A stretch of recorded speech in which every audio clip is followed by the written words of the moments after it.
Hey guys, welcome back. So today's video is going to be a little bit different. I'm going to be doing makeup on someone else. This is my friend Monica. She doesn't normally wear makeup, so I asked her what kind of look she wanted me to do, and this is the response I got. I want my eyebrows done, I want bam. I want them to look like this.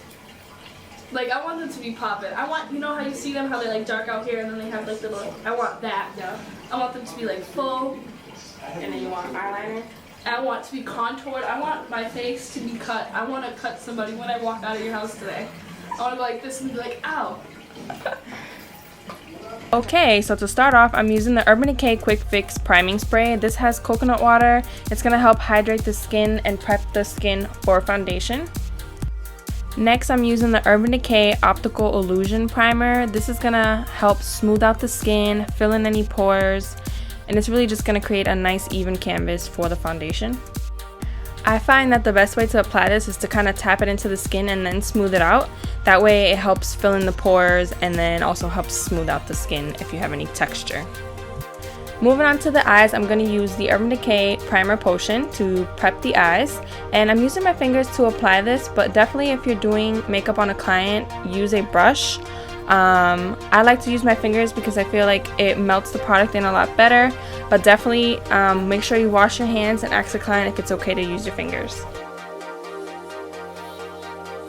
For eyeshadow, I use the Modern Renaissance palette from Anastasia, and I'm going to use the color Warm Taupe, and I'm using this Harry Potter blending brush. These don't have any numbers or specific names. This is just a blending brush that was in the collection, and I'm going to use this brush to blend the color throughout her crease, and I'm probably going to go over it a few times to build up the intensity that I'm looking for. I want this color to be blurred out but still be visible when I blend the other colors on top. The other palette that I use is the Master Palette by Mario, which is also by Anastasia, and I'm using the color Isabelle. This is like an orangey tone, and I'm using a Sigma E25 brush. This brush helps me focus it right onto the crease and not bring it up onto the other color that I just placed. You want to focus that right underneath, not bring it up too high, and then blur it out if it looks a little too harsh. So I go over that a few times to get the intensity that I want. And then to show you guys a little bit better, again, I'm focusing it right onto the crease, trying not to bring it up too high. And then I'm using the Wet n Wild blending brush. This also doesn't have a number or a name, it's just the Wet n Wild blending brush to blur it out a little bit so it doesn't look too harsh. Back to the Master Palette, I'm using the color Fifth Ave, and I'm using a Harry Potter shading brush. This is a really small shading brush, and I'm using this to put right onto her lid. As you can see, I am packing on the color, but it wasn't intense enough for me, so I'm going in with some MAC Fix Plus. I'm spraying that on my brush and going over again with the same color, and you can see it's a lot more pigmented now when it's wet. So that's just a little trick to make your eyeshadow stand out a little bit more if you're not happy with the way they're coming out. Using the same Master Palette, I'm using the color Violeta, which is funny because that means purple, but this is a brown. But anyways, I'm using the same E25 brush, and I'm focusing the color on the outer corners. So this is going to help smoke out the look and just kind of complete everything. Gives the eyeshadow some dimension. And then I'm using the same Wet n Wild blending brush to blend it all together. Moving on to the brows, I'm using the Anastasia Brow Wiz in the color Medium Brown, and I like to comb the hairs all the way up because this really shows you where you need to fill in and what needs to be filled in. So I like to start in the front of the brow but not the very front, and I like to start drawing that bottom line to create the shape and then go in and start filling in the tail and then slowly bring the color in. I actually learned this technique from a Boston makeup artist. I'm gonna link her down below. She has a Instagram and a Facebook page. I attended one of her makeup classes, and I thought this technique was so easy to understand and it works so good. So there she goes, and then again, just start from the front but not the very front, and then create that line and then start filling in the tail first and then slowly bring the color in. If it looks too harsh, you can just use the spoolie to blend out the color. I felt like this color was a little bit too dark for her, but remember in the beginning of the video, she said she wanted bold brow, so here we go. Then I went in with the Anastasia brow powder. This is in the color Soft Brown, and I just went over the brow pencil just to help kind of keep it in place, because sometimes I feel like the brow pencil can wear off during the day, and I wanted her makeup to stay on as long as possible. For foundation, we're using the Stila Illuminating Liquid Foundation, and I'm using a damp beauty blender to apply this. I don't remember what color this is because this is actually Monica's foundation, and as I was applying it, I noticed that the shade was probably a shade or two too dark. So you'll see me bring it down all the way down her neck, and you always want to do this with any foundation because you want to make sure you look even. You want your neck to match your face. So as you can see, I'm just blending it, making sure I get it all the way down her neck.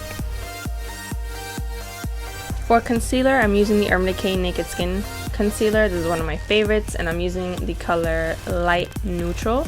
I'm gonna apply this underneath her eyes, and I don't know why, oh, we're smelling it because it smells good. And then we're gonna apply it in her highlight areas, which is on her forehead, along the bridge of her nose, and on her chin. And I'm using the same damp beauty blender to blend this out.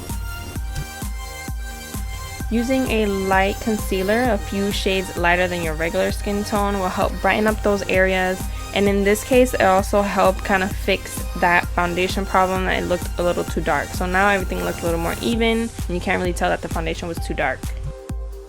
And now to set the concealer, I'm using my RCMA No Color powder, and I'm using the same damp beauty blender, and I'm applying the powder heavily on all the areas that I apply the concealer. A lot of people always ask me what this does. This helps keep your concealer in place. It will not budge, it will last longer, it won't crease, and it's just an awesome technique. I always do it even if I don't have time.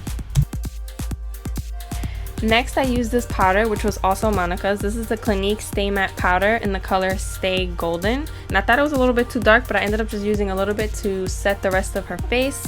And I wanted to set that foundation that I applied on her neck. Next, to bronze up the face, I'm using Hoola Benefit Bronzer.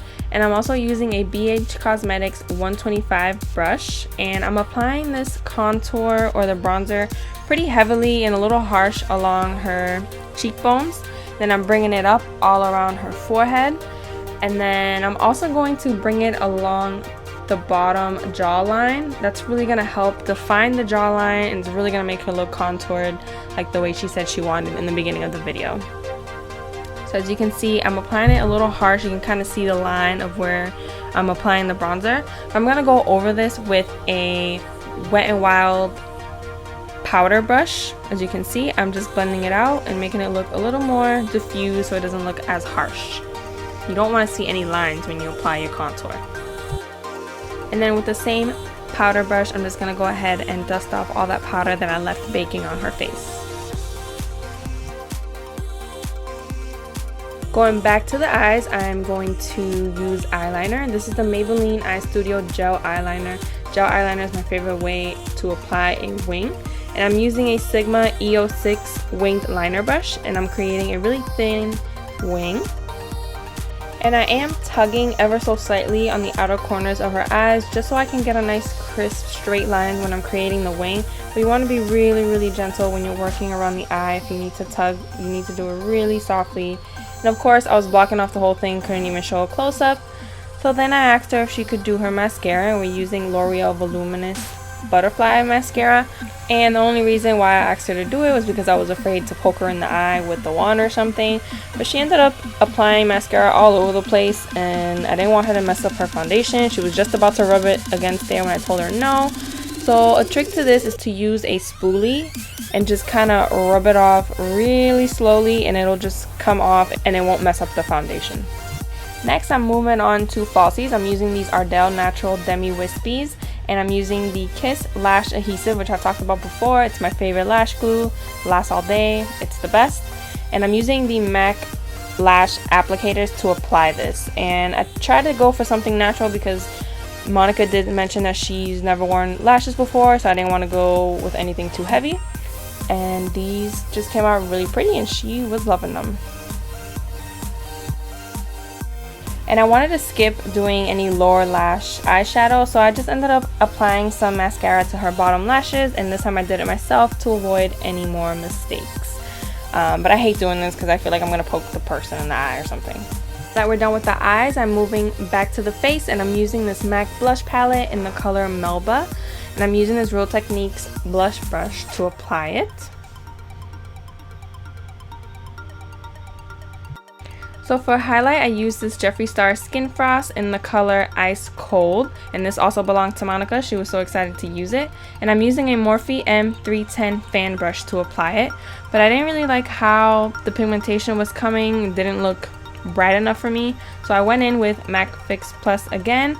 I wet my brush with it, and then I went back into the highlight and reapplied. And as you can see it a lot more now. So again, trick, wet your brush. And then to finish off the look, I'm moving on to this Urban Decay 24/7 Glide On Lip Pencil in the color Uptight. And I'm going to go ahead and line her lips with this. Then I'm also going to fill them in. And the reason I fill them in is because it helps keep your lipstick last longer. So if your lipstick fades, you still have that lip liner underneath. And then that just helps minimize the amount of times you'll need to reapply your lipstick. And then for lipstick, I'm using this Urban Decay matte lipstick in the color Carnal, which is pretty much the same color as the lip liner.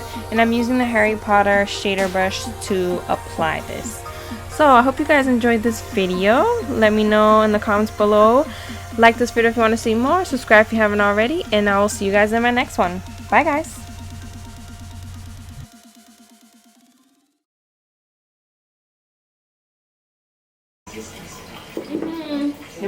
You gotta go to gym like that, bro. I might. I should. Don't taste it. Don't taste it. Don't taste it.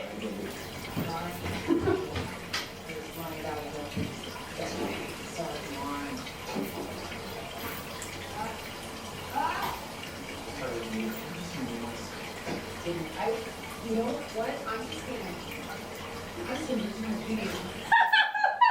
Why are you laughing? Why are you laughing? I'm recording you, so I want to see it. I'm gonna see what you did later. That's okay.